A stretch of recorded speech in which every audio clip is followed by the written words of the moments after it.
The study of international relations is becoming ever more important as our work becomes more interconnected.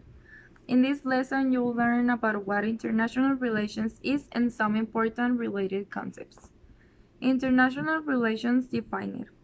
International relations is an academic discipline that focuses on the study of the interaction of the actors in the international politics, including the states and non-state actors, such as the United Nations, the International Monetary Fund, the World Bank, and Amnesty International.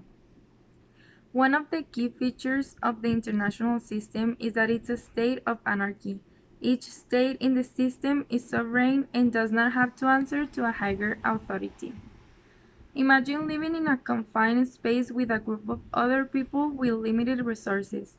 Further, imagine that there is no law enforcement and that the only law is agreements between individuals and self-help is the only means of enforcement. In short, every person can do whatever he or she wants, only subject to what the others in this space will do as a result. This situation gives you an idea of the world in which states live. International relations involves the study of such things as foreign policy, international conflict and negotiation, war, nuclear proliferation, terrorism, international trade and economics, and international development, among other subjects. As you may expect, international relations broad scope requires an interdisciplinary approach drawing upon the fields of economics, law, political science, sociology, game theory, and even psychology.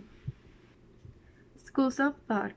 Like most areas of scholarship, there are different schools of thought in the field of international relations. Let's take a quick look at the major areas. Liberalism is a school of thought and argues that the states exist in an environment of anarchy and discussed above and primarily act in their own self-interest. Liberalism argues that the states act in their own self-interest by cooperating, which increases predictability and transparency in the anarchical war stage. For example, institutions such as the United Nations help states come together in a deliberative fashion to try to solve important issues affecting global stability in the interest of the international community. Realism, like liberalism, holds that the states live in an anarchical world and act in their own self-interest. However, unlike liberals, realists don't buy into cooperating. Realists contend that all states are focused on survival through the acquisition of power and preventing other states from obtaining more power than they have. For example, some states have invaded their neighbors or established colonies in the past to acquire resources to increase their power. The English school takes a different approach than liberalism and realism. The English school focuses on the concept of international society.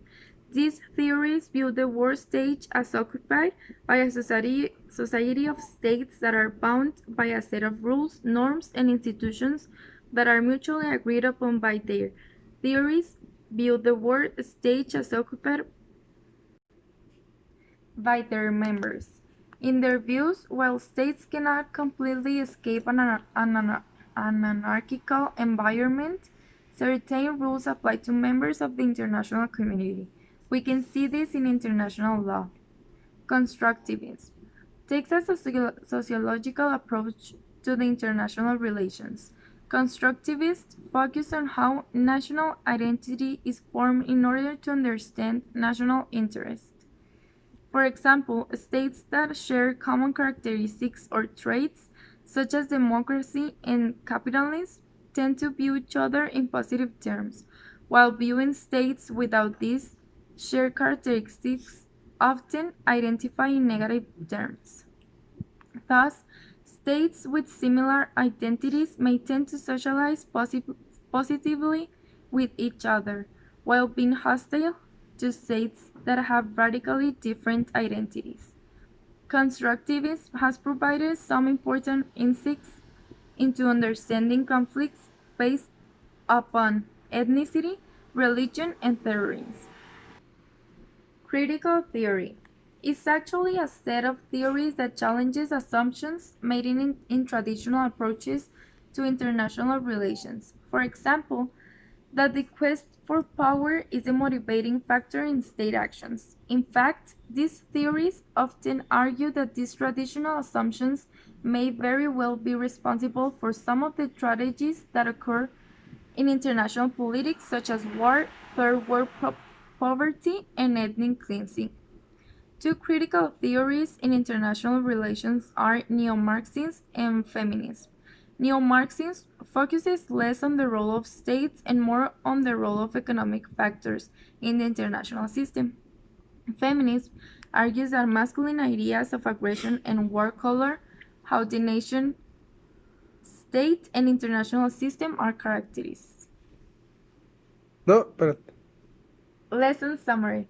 Let's review what we have learned. International relations involves the study of the interaction of actors on the world stage. Several different schools of thought attempt to explain international relations, including liberalism, realism, constructivism, the English school, and the critical theory. Subfields in international relations include security studies, civil society studies, international ethics, international political economy, and international law.